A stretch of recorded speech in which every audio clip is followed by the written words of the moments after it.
నమస్తే రాధిక గారు. నమస్కారం. ఇప్పుడు చిన్న పిల్లలకి పేర్లు పెట్టేటప్పుడు న్యూమరాజికల్ పరంగా పెట్టాలి, చూడాలి అని అంటారు గదా! సో, అలా పెట్టని వాళ్ళకి ఏదైనా ప్రాబ్లమ్ ఉంటదా? పెట్టడం వల్ల మనకి ఏం బెనిఫిట్స్ ఉంటాయి? దాని గురించి ఏమైనా ఎక్స్‌ప్లెయిన్ చేయగలుగుతారా? చిన్న పిల్లలకి పెట్టే పేరు స హ్మ్. సంఖ్యాశాస్త్రం ద్వారా మంచి పేరు పెట్టాలి హ్మ్. చిన్నప్పుడే. ఏంటంటే వాళ్ళకి పేరు పెట్టడం వల్ల హెల్త్, వెల్త్, కెరీర్, రిలేషన్ అవన్నీ బావుంటాయి. ఒకసారి పెట్టామంటే లైఫ్ లాంగ్ ఉంటుంది గదా! నేమ్ అనేది ఎలా హ్మ్. ప్రతిసారి దేనికైనా నేమే గదా పిలిచేది ప్రతి ఒక్కరు. అవును. అది కరెక్ట్‌గా లేకపోతే ఏంటంటే మన లైఫ్‌లో చాలా ప్రాబ్లమ్స్ ఫేస్ చేస్తారు.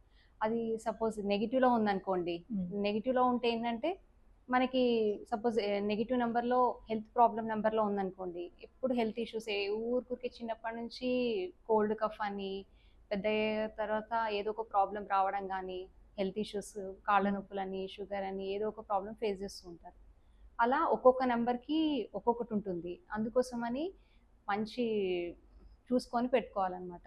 సంఖ్యాశాస్త్రం ద్వారా న్యూమరాలజికల్ ప్రకారం.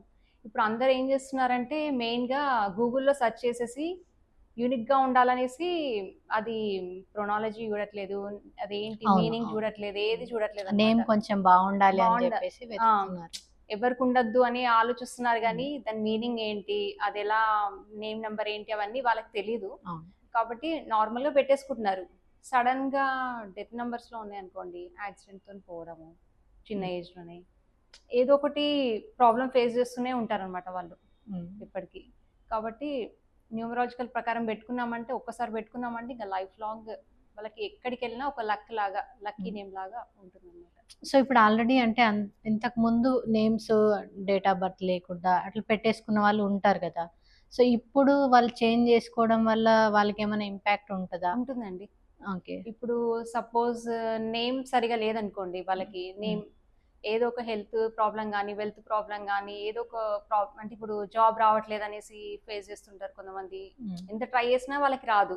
హ్మ్. అప్పుడు ఏంటంటే నేమ్ చేంజ్ చేసుకోవడం వల్ల ఇప్పుడు ఉన్నదానికి నేమ్‌కి కరెక్ట్‌గా ప్రిఫిక్స్ గానీ, సఫిక్స్ గానీ యాడ్ చేయాలి వాళ్ళకి డేట్ ఆఫ్ బర్త్ అనుగుణంగా. లేదు అంటే కొంచెం డిఫరెంట్. హ్మ్.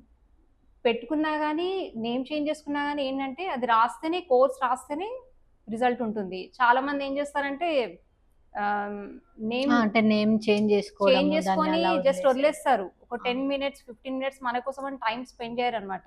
ఓకే. మళ్ళీ రిజల్ట్ రావట్లేదు అని అంటారు. హ్మ్. అంటే ఇప్పుడు మనం నేమ్ చేంజ్ చేసుకున్నా గూడా మనకి రిజల్ట్ రావాలి అనంటే ఎట్లా ప్రాక్టీస్ చేయాలి? దానికేమన్నా ప్రొసీజర్ ఇప్పుడు ఉంటదా?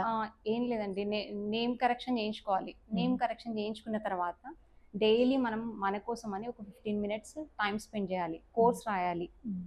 ఇట్లా న్యూమరాలజికల్ ప్రకారం ఇట్లా 50 టైమ్స్ అని వాళ్ళ లక్కీ నంబర్‌లో వస్తుంది.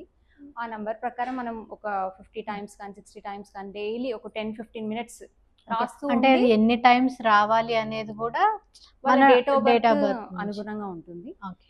మళ్ళీ మనమేంటంటే ఆ నేమ్‌కి వైబ్రేషన్ కూడా రావాలి కాబట్టి మనము సోషల్ మీడియాలో మనకి ఇన్‌స్టా ఇవి ఉంటాయి గదండీ! హ్మ్.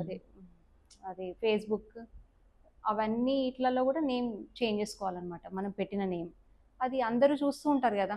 అవును. అందరూ చూస్తుంటారు కాబట్టి ఆటోమేటిక్‌గా పవర్ అనేదొస్తుంది. ఈ ఉన్న నేమ్ నెగెటివ్ అంతా మెల్లి మెల్లిగా పోతూ ఉంటది. దానికి రిజల్ట్ వస్తూ ఉంటదనమాట. ఓకే. ఓకే. థాంక్ యూ అండి. థాంక్ యూ అండి.